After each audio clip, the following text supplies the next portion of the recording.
Istoku ka pësuar disfat nga Flamurtari me rezultat 1-3. Në këtë mënyrë, skuadra e cila si vjet ka debutuar në elitën e futbollit kosovar, ka zvogëluar gjasat për mbijetesë. Nga ana tjetër, fitoria 4 të Flamurtarit në pranverë i mundson kuqezinëve të largohen nga zona e rrezikut.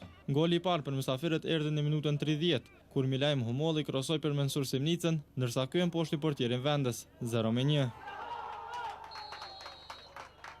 Nuk kaluan as 4 minuta të plota dhe Flamurtari dyfishoi përsim përmes Faton Zejnullaut, minuta 34 dhe 0-2. Dy golat të shënuara nuk e relaksuan Flamurtarin. Përkundrazi, futbollistët kuqezin nga kryeqyteti vazhduan me sulme të njëpasnjëshme, të cilat rezultuan me golin e dytë të Mensur Simnicës në këtë përballje që njëherësh ishte i treti për mysafirët. 0-3 ishte rezultati përfundimtar i pjesës së parë. Fillimi i pjesës së dytë takoi vendesve të cilët zvogëluan në përsëri në minutën 56 përmes Arton Bajrës, i cili ishte i pagabueshëm nga pika e bardhë.